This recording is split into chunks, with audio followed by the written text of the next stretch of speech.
Hello friends, welcome to Kannan info Tamil. நம்ம இன்னைக்கு என்ன டாபிக் பார்க்க போறோம் அப்படின்னா 3 முக்கியமான டிஃபென்ஸ் அப்டேட் இந்த வீடியோல பார்க்க போறோம். முதல் டிஃபென்ஸ் அப்டேட், இந்திய கடற்படையின் விமானம் தாங்கி போர்க்கப்பல்களுக்கு டெக் பேஸ் ஃபைட்டர் ஜெட்டுகளை சப்ளை செய்வதற்கு பிரான்ஸ் மற்றும் அமெரிக்காவுக்கு இடையே போட்டி நிலவுச்சு. இந்த போட்டியில பிரான்ஸ் நாட்டின் ரஃபேல் எம் போர் விமானத்திற்கும் அமெரிக்காவின் F-18 சூப்பர் ஹார்னட் விமானத்திற்கும் இந்த டெண்டரை கைப்பற்றுவதில் கடுமையான போட்டி நிலவுச்சு.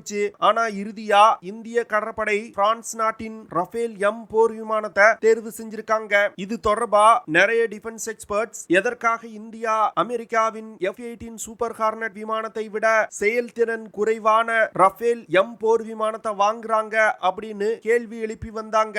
இந்திய கடற்படையின் முன்னாள் அட்மிரல் முகுல் அஸ்தான் சமீபத்துல ஒரு பேட்டி கொடுத்திருந்தாரு. அந்த பேட்டி மூலமா ரஃபேல் எம் போர் விமானங்கள் சூப்பர் ஹார்னட் விமானத்தை விட எவ்வளவு சிறந்தது அப்படிங்கிற விஷயம் தெரிய வந்திருக்கு. இந்த வீடியோல முகுல் அஸ்தான் அவர்கள் ரஃபேல் எம் போர் விமானம் குறித்து என்ன சொல்லியிருக்காரு, இந்திய கடற்படை ரஃபேல் எம் போர் விமானத்தை தேர்வு செய்யறதுக்கு முக்கியமான காரணங்கள் என்ன, ரஃபேல் எம் போர் விமானத்தோட செயல்திறன் மற்றும் சிறப்பு அம்சங்கள் என்ன அப்படிங்கிறது குறித்து பார்க்கலாம். இரண்டாவது அப்டேட், இந்தியா எதிரிகளின் விமானங்கள் மற்றும் பாலிஸ்டிக் மிசைல்களை தாக்கி அழிப்பதற்கு ஒரு புதிய வகை லேசர் வெப்பனை டெவலப் செய்ய உள்ளதா செய்திகள் வெளிவந்திருக்கு. அந்த லேசர் வெப்பனை மட்டும் இந்தியா டெவலப் செய்தால் அது ஒரு கேம் சேஞ்சரா இருக்கும் அப்படின்னு டிஃபென்ஸ் எக்ஸ்பர்ட் சொல்றாங்க. இந்தியா என்ன மாதிரியான லேசர் வெப்பனை டெவலப் செய்ய போறாங்க, அந்த லேசர் வெப்பனை என்ன மாதிரியான ஆபரேஷன்கள்ல இந்தியா பயன்படுத்த போறாங்க அப்படிங்கிறது குறித்து பார்க்கலாம். மூன்றாவது அப்டேட், சமீபத்துல பாரத பிரதமர் பிரான்ஸ் நாட்டிற்கு சுற்றுப்பயணம் போயிருக்கும் பொழுது இந்தியாவும் பிரான்சும் இணைந்து 5ஆம் தலைமுறை போர் விமானங்களுக்கு தேவையான விமான இன்ஜினை தயாரிக்க உள்ளதா அறிவிச்சாங்க. பிரான்சும் இந்தியாவும் இணைந்து உருவாக்கும் புதிய விமான இன்ஜின் மூலமா இந்தியாவுடைய 5th ஜெனரேஷன் ஃபைட்டர் ஜெட் விமான ப்ராஜெக்ட் எப்படி வேகம் எடுக்க ஆரம்பிக்கும், பிரான்சும் இந்தியாவும் இணைந்து உருவாக்க உள்ள இன்ஜின் மூலமா இந்தியாவுக்கு கிடைக்கக்கூடிய நன்மைகள் என்ன, இந்தியா தயாரிக்க உள்ள ஆம்கா போர் விமானத்தோட செயல்திறன்ல இந்த புதிய வகை இன்ஜின் எவ்வளவு பெரிய முன்னேற்றத்தை ஏற்படுத்தும் அப்படிங்கிறது குறித்து நம்ம டீடைலா இந்த வீடியோல பார்க்கலாம். நம்ம சேனல்ல டிஃபென்ஸ் மற்றும் ஜியோபாலிட்டிக்ஸ் சம்பந்தமா தினம் ஒரு வீடியோ பப்ளிஷ் பண்ணிட்டு இருக்கோம். உங்களுக்கு நம்ம சேனல்ல பப்ளிஷ் ஆகக்கூடிய வீடியோஸ் பிடிச்சிருந்துச்சுன்னா சேனலை சப்ஸ்கிரைப் பண்ணி சப்போர்ட் பண்ணுங்க. நீங்க பண்ற ஒவ்வொரு சப்ஸ்கிரிப்ஷனும் எனக்கு அடுத்தடுத்த வீடியோஸ் போடுறதுக்கு ஒரு மோட்டிவேஷனா இருக்கும். இந்த வீடியோல நிறைய இன்ட்ரெஸ்டிங்கான விஷயத்தை பத்தி பேசியிருக்கோம். அதனால இந்த வீடியோவை ஸ்கிப் பண்ணாம கடைசி வரைக்கும் பாருங்க. சமீபத்துல INS விக்ராந்த் விமானம் தாங்கி போர்க்கப்பல இந்திய கடற்படையில இணைச்சாங்க. இந்த விமானம் தாங்கி போர்க்கப்பல்ல தற்போதைய நிலையில் MiG-29K விமானங்கள் பயன்படுத்தப்பட்டு வருது. ஆனா MiG-29K விமான இன்ஜின்ல பல பிரச்சனைகள் இருக்கு. அதனால இந்த விமானங்களை ரீப்ளேஸ் செய்வதற்காகவும் கடற்படையின் டெக் பேஸ் ஃபைட்டர் ஜெட்டுகளின் எண்ணிக்கையை அதிகரிப்பதற்காகவும் இந்தியா 26 டெக் பேஸ் ஃபைட்டர் ஜெட்டுகளை வாங்குவதற்கு முடிவு செஞ்சாங்க. இதனை தொடர்ந்து உலகின் பல முன்னணி விமான தயாரிப்பு நிறுவனங்கள் இந்தியாவுக்கு தன்னுடைய ஃபைட்டர் ஜெட்டுகளை ஆஃபர் செஞ்சாங்க. இதுல இறுதி கட்டத்திற்கு பிரான்ஸ் நாட்டின் ரஃபேல் எம் போர் விமானமும் அமெரிக்காவின் F-18 சூப்பர் ஹார்னட் விமானமும் வந்துச்சு. இந்த 2 விமானங்களையும் இந்திய கடற்படை கோவால இருக்கக்கூடிய கடற்படை தளத்துல வச்சு பல கட்ட சோதனைகள்ல ஈடுபடுத்தினாங்க.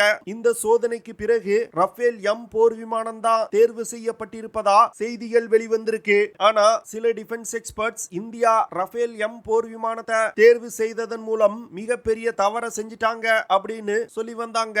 ஆனா இந்திய கடற்படை ரஃபேல் எம் போர் விமானத்தை எதற்காக தேர்வு செஞ்சாங்க அப்படிங்கிற முக்கியமான காரணங்களை இந்திய கடற்படையின் ரிட்டையர்ட் அட்மிரல் முகுல் அஸ்தான் சமீபத்துல ஒரு பேட்டியில சொல்லியிருந்தாரு. முகுல் அஸ்தான் ஒரு மிக சிறந்த கடற்படை அட்மிரல் மற்றும் ஏவியேஷன் கன்சல்டன்ட். முகுல் அஸ்தான் இந்திய கடற்படை ரஃபேல் எம் போர் விமானத்தை தேர்வு செய்யறதுக்கு முக்கியமான காரணமா சொல்றது, ரஃபேல் எம் போர் விமானம் F-18 சூப்பர் ஹார்னட் விமானத்தை விட சிறிய விமானம். அதாவது ரஃபேல் எம் போர் விமானம் 15.2 மீட்டர் நீளமும் 10.9 மீட்டர் விங் ஸ்பேனும் கொண்டது. அதுவே F-18 சூப்பர் ஹார்னட் விமானத்தை எடுத்துக்கிட்டீங்கன்னா 18.3 மீட்டர் நீளமும் 13.6 மீட்டர் விங் ஸ்பேனும் கொண்டது. இதன் காரணமா தான் இந்திய கடற்படை ரஃபேல் எம் போர் விமானத்தை தேர்வு செஞ்சிருக்காங்க.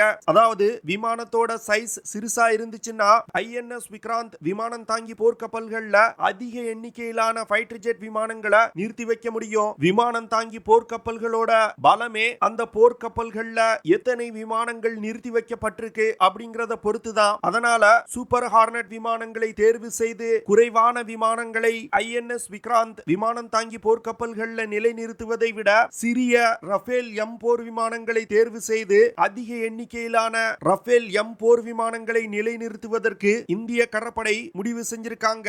ரஃபேல் எம் போர் விமானத்தோட அளவு சூப்பர் ஹார்னட் விமானங்களை விட சிறியதா இருக்கிறதுனால விமானங்களை நிறுத்தி வைக்கக்கூடிய ஹேங்கர்களையும் மிக சிறப்பா பயன்படுத்தி கொள்ள முடியும். கப்பலோட மேல் தளத்திலையும் அதிக எண்ணிக்கையிலான போர் விமானங்களை நிறுத்தி வைக்க முடியும். அது மட்டும் இல்லாம விமானங்களை நிறுத்தி வைக்கக்கூடிய ஹேங்கர்கள்ல அதிக இடம் இருந்துச்சுன்னா விமானங்களை மிஷன்களுக்கு ஈஸியா ப்ரிப்பேர் செய்ய முடியும். அதுவே ஒரு பெரிய விமானத்தை நிறுத்தி வைக்கும் பொழுது இடம் மிக குறைவா இருக்கும். இதன் காரணமா விமானங்களை மிஷனுக்கு தயார் செய்வதில் கூட தாமதம் ஏற்பட வாய்ப்பு இருக்கு. அடுத்து ரஃபேல் எம் போர் விமானம் 10,600 கிலோகிராம் எடை கொண்டது. அதுவே சூப்பர் ஹார்னட் விமானம் 14,500 கிலோகிராம் எடை கொண்டது. ஐஎன்எஸ் விக்ராந்த் மற்றும் ஐஎன்எஸ் விக்ரமாதித்யா ஒரு மீடியம் சைஸ் கொண்ட ஏர்கிராஃப்ட் கேரியர்கள். அதனால இது போன்ற கேரியர்கள்ல குறைவான எடை கொண்ட விமானங்களை பயன்படுத்துவதுதான் ஒரு சேஃபான ஆப்ஷனா இருக்கும். இதன் காரணமாகவும் இந்திய கடற்படை குறைவான எடை கொண்ட ரஃபேல் எம் போர் விமானத்தை தேர்வு செஞ்சிருக்காங்க. அடுத்து அமெரிக்க கடற்படையில் பயன்படுத்தக்கூடிய ஏர்கிராஃப்ட் கேரியர்கள் இந்திய கடற்படையின் ஐஎன்எஸ் விக்ராந்த் விமானம் தாங்கி போர்க்கப்பலை விட 2 மடங்கு பெரிய விமானம் தாங்கி போர்க்கப்பல். அதனால சூப்பர் ஹார்னட் விமானங்கள் பெரிய விமானம் தாங்கி போர்க்கப்பல்கள்ல பயன்படுத்துவதற்காகவே வடிவமைக்கப்பட்டிருக்கு. ஆனா ரஃபேல் எம் போர் விமானங்கள் குறிப்பா இந்தியா பயன்படுத்தும் மீடியம் சைஸ் ஏர்கிராஃப்ட் கேரியர்கள்ல பயன்படுத்தும் வகையில உருவாக்கப்பட்டிருக்கு. இதன் காரணமாகவும் இந்தியா ரஃபேல் எம் போர் விமானத்தை தேர்வு செஞ்சிருக்காங்க. அது மட்டும் இல்லாம ஐஎன்எஸ் விக்ராந்த் போன்று மீடியம் சைஸ் விமானம் தாங்கி போர்க்கப்பல்ல ரஃபேல் எம் போர் விமானங்கள் மிக எளிதா டேக் ஆஃப் மற்றும் ஸ்மூத்தா லேண்டிங் ஆயிருக்கு. ஆனா அதிக எடை கொண்ட சூப்பர் ஹார்னட் விமானங்கள் மீடியம் சைஸ் ஏர்கிராஃப்ட் கேரியரான ஐஎன்எஸ் விக்ராந்த் விமானம் தாங்கி போர்க்கப்பல்ல தரை இறங்கும் பொழுது அதிக இம்பாக்ட் கிரியேட் ஆகுது. இதனால காலப்போக்கில் தொடர்ந்து விமானங்கள் இயக்கப்படும் பொழுது விமானம் தாங்கி போர்க்கப்பல்களுக்கு சேதம் ஏற்படுவதற்கும் வாய்ப்பு இருக்கு. அடுத்து ரஃபேல் எம் போர் விமானங்கள்னால அதிகபட்சமா 24,500 கிலோகிராம் எடை கொண்ட ஆயுதங்கள், மிசைல்ஸ், பாம்ஸ் போன்றவற்றை சுமந்து கொண்டு டேக் ஆஃப் ஆக முடியும். அதுவே சூப்பர் ஹார்னட் விமானத்தினால அதிகபட்சமா 29,900 கிலோகிராம் எடை கொண்ட ஆயுதங்களை சுமந்து கொண்டு பறக்க முடியும். சூப்பர் ஹார்னட் விமானங்கள்னால கிட்டத்தட்ட 4,500 கிலோகிராம் அதிகமான எடை கொண்ட ஆயுதங்களை சுமந்து கொண்டு பறக்க முடியும். ஆனா விமானத்தோட அளவு பெருசா இருக்கிறதுனால குறைவான எண்ணிக்கையிலான விமானங்களை தான் இயக்க முடியும். அதனால இந்த 4,500 கிலோகிராம் எடை அப்படிங்கிறது ஒரு பெரிய விஷயம் கிடையாது. ஏன்னா அளவில் சிறிய அதிக எண்ணிக்கையிலான ரஃபேல் எம் போர் விமானங்களை இயக்குவதன் மூலம் இந்த டிஃபரன்ஸை காம்பன்சேட் செய்ய முடியும். இந்திய விமானப்படை ஏற்கனவே 36 ரஃபேல் போர் விமானங்களை வாங்கி பயன்படுத்தி வந்துகிட்டு இருக்காங்க. இப்போ இந்திய கடற்படையும் ரஃபேல் எம் போர் விமானங்களை வாங்கினாங்கன்னா 2 விமானங்களுக்கும் 90% பாகங்கள் சிமிலரா தான் இருக்கும். இதனால 2 விமானங்களுக்கு தேவையான உதிரி பாகங்களை சேமித்து வைப்பது, உதிரி பாகங்களை வாங்குவதற்கான ஆர்டர்களை பிளேஸ் செய்வது போன்ற விஷயங்களை விமானப்படை மற்றும் கடற்படையும் இணைந்து செய்ய முடியும். இதனால கடற்படை மற்றும் விமானப்படை விமானங்களை மிக எளிதா மெயின்டைன் செய்ய முடியும். இது போன்ற காரணங்கள்னாலதான் இந்திய கடற்படை ரஃபேல் எம் போர் விமானங்களை தேர்வு செஞ்சிருக்காங்க. அடுத்த அப்டேட், சமீப காலமா உலகின் பல நாடுகள் டைரக்ட் எனர்ஜி வெப்பன்களை உருவாக்குறதுக்கு அதிக முனைப்பு காட்டி வந்துகிட்டு இருக்காங்க. டைரக்ட் எனர்ஜி வெப்பன்ஸ் அப்படின்னா லேசர் மற்றும் மைக்ரோவேவ் வெப்பன்களை சொல்லலாம். அந்த வகையில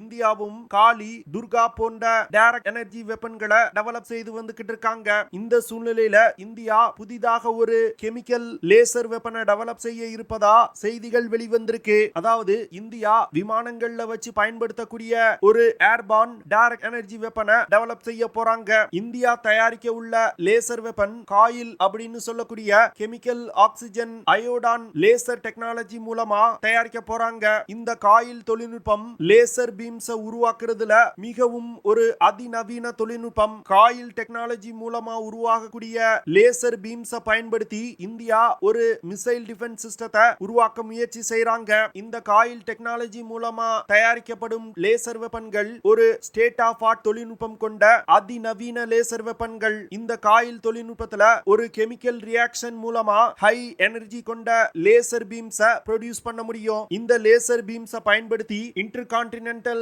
பாலிஸ்டிக் மிசைல்களை கூட தாக்கி அழிக்க முடியும். அதுவும் பாலிஸ்டிக் மிசைல்கள் லான்ச் செய்யப்பட்டு பூஸ்டர் பேஸ்ல இருக்கும் பொழுதே இந்த லேசர் வெப்பன்களை பயன்படுத்தி தாக்கி அழிக்க முடியும். இந்தியா இந்த காயில் டெக்னாலஜி மூலமா உருவாக்கப்படும் லேசர் வெப்பனை சோதிப்பதற்கு ஒரு பயணிகள் விமானத்தை ஏர்பான் லேசர் டெஸ்ட் பெட்டா மாற்றி அமைக்க போறாங்க. இந்த விமானத்தோட முன்புறத்துல தயாரிக்கப்படும் லேசர் வெப்பன்களை பொருத்தி சோதனை செஞ்சு பார்க்க போறாங்க. விமானத்தோட முன்புறத்துல லேசர் வெப்பன்களை பொருத்துவதன் மூலம் எந்த திசையில் இருந்து வரக்கூடிய மிசைல்களையும் ட்ராக் செஞ்சு தாக்கி அழிக்க முடியும். இந்த காயில் டெக்னாலஜி மூலமா உருவாக்கப்படும் லேசர் வெப்பன்களோட செயல்திறன் மிக அதிகமா இருக்கும் அப்படின்னு டிஃபென்ஸ் எக்ஸ்பர்ட் சொல்றாங்க.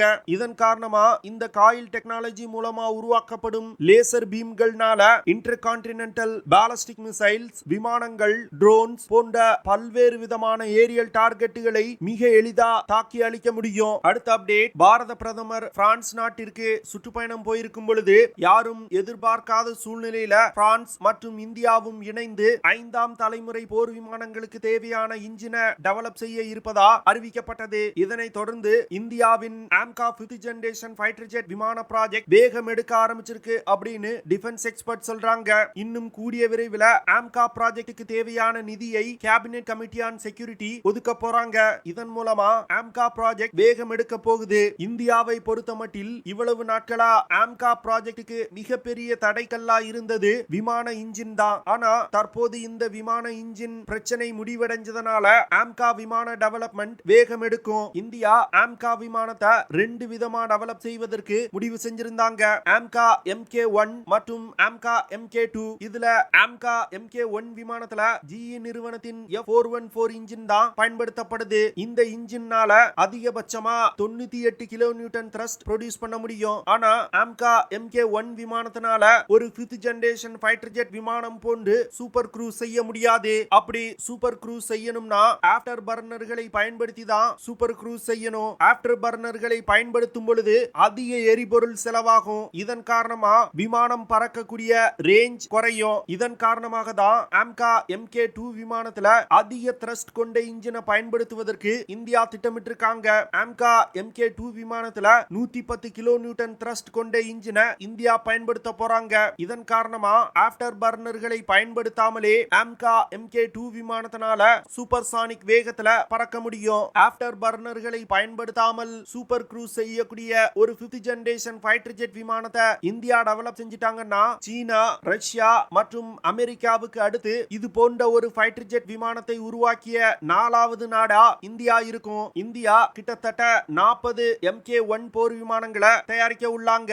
இந்தியாவும் பிரான்சும் இணைந்து புதிய இன்ஜினை உருவாக்கிய பிறகு அதிக எண்ணிக்கையில் ஆம்கா MK2 விமானங்கள் தயாரிக்கப்பட்டு இந்திய படையில் இணைக்கப்படும். அதனால பிரான்சும் இந்தியாவும் இணைந்து விமான இன்ஜினை தயாரிப்பதற்கு முடிவு செய்தது ஆம்கா விமான ப்ராஜெக்டை பொறுத்தமட்டில் மிகவும் ஒரு முக்கியமான விஷயமா பார்க்கப்படுது. அடுத்து இந்தியா தயாரிக்க உள்ள ஆம்கா போர் விமானம் 4th ஜெனரேஷன் விமானங்களை விட அதிக விலை கொண்டதா தான் இருக்கும். ஆனா ஒரு 5th ஜெனரேஷன் ஃபைட்டர் ஜெட் விமானத்தை வெளிநாட்டில் இருந்து இறக்குமதி செய்வதை விட இந்தியா உள்நாட்டிலே தயாரிக்கும் ஆம்கா போர் விமானம் கிட்டத்தட்ட 50-60% விலை குறைவா இருக்கும். அது மட்டும் இல்லாம ஆம்கா போர் விமானத்துல பயன்படுத்தப்படும் மிசைல்ஸ், பாம்ஸ் போன்றவற்றை உள்நாட்டிலே தயாரித்து விமானங்களை இயக்கும் பொழுது கிட்டத்தட்ட 70% மற்ற விமானங்களை விட இந்தியாவின் ஆம்கா போர் விமானங்கள் விலை குறைவா இருக்கும். இதன் காரணமா இந்தியாவால் அதிக எண்ணிக்கையிலான ஆம்கா போர் விமானங்களை தயாரித்து இந்திய படையில் இணைக்க முடியும். அது மட்டும் இல்லாம வருங்காலத்துல பல நாடுகளுக்கு இந்தியாவின் ஆம்கா போர் விமானத்தை ஏற்றுமதி செய்ய முடியும். ஓகே ஃப்ரெண்ட்ஸ், நம்ம வீடியோவோட நிறைவு பகுதிக்கு வந்துட்டோம். இதெல்லாம் தான் நான் உங்ககிட்ட ஷேர் பண்ணணும் அப்படின்னு நினைச்ச விஷயங்கள். ஐ ஹோப் நான் ஷேர் பண்ண விஷயங்கள் உங்களுக்கு பிடிச்சிருக்கும்னு நினைக்கிறேன். அப்படி பிடிச்சிருந்துச்சுன்னா ஷேர் பண்ணுங்க, லைக் பண்ணுங்க, கமெண்ட் பண்ணுங்க. மறக்காம நம்ம சேனலுக்கு சப்ஸ்கிரைப் பண்ணுங்க. அப்படியே அந்த பெல் நோட்டிபிகேஷனை கிளிக் பண்ணி ஆல்ங்கிற ஆப்ஷனை எனேபிள் பண்ணிக்கங்க. See you in the next video. Jai Hind.